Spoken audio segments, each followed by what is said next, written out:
Hey there. This is a little informational video about, I forget really what number episode it was, but it was the burning ping pong ball. What I did in that video was extremely irresponsible, quite dangerous, and actually very unthoughtful of me. But that's what happens when you get bored. You lose your sense of direction, your sense of ethnicity, really. So, from now on, I'm going to go safety first whenever I'm going to use fire. You probably won't be able to hear me very well, but that's one of the price you pay for me not taking the appropriate precautions for my own safety and health.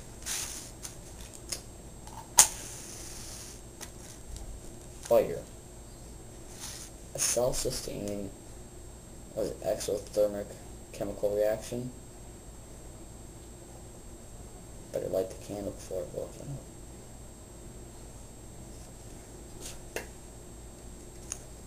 So there.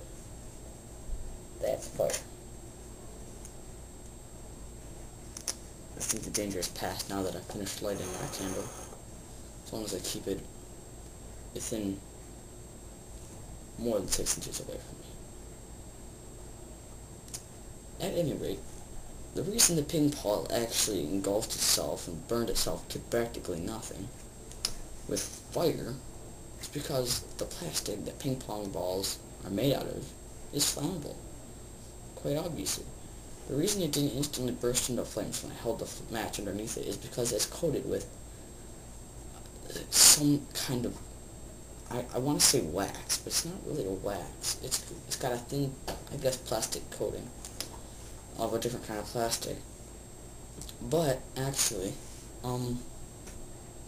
if I had held the flame on the side, so the camera could have seen it, you would have seen it getting black and like a bump coming out of the ping pong ball.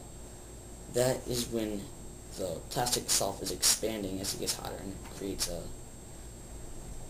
blemish, I suppose, on the sphere.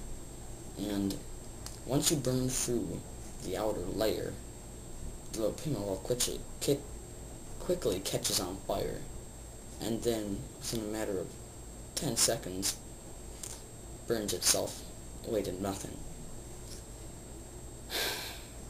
Now, that plastic that ping pong balls are made out of is highly favored for basically its bendability and flexibility, and it bounces. It's just really,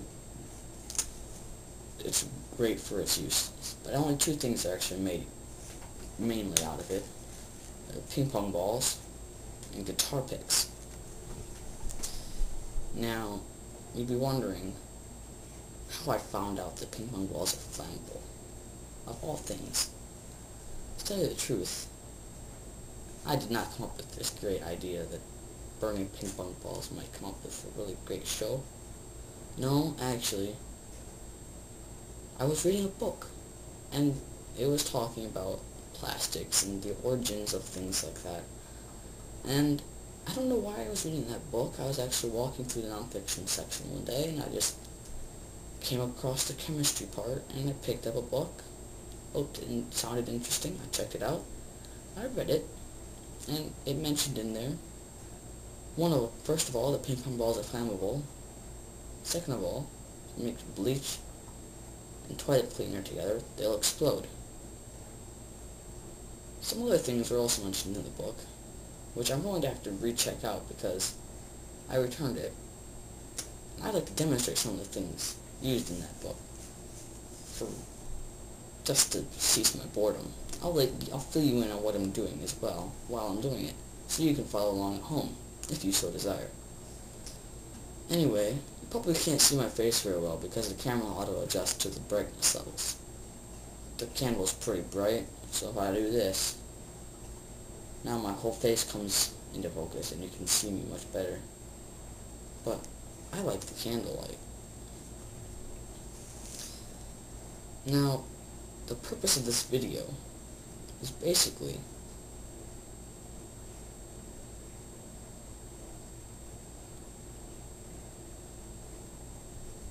I don't know what the purpose of this video is at this given moment in time, but give me a couple years, I think I might come up with something.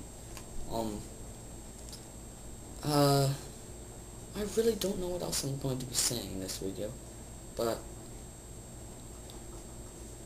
safety is important, okay? You never forget your safety. Safety stuff. I don't know how much you could hear with me, like, behind this shield, but I think it's worth the sacrifice.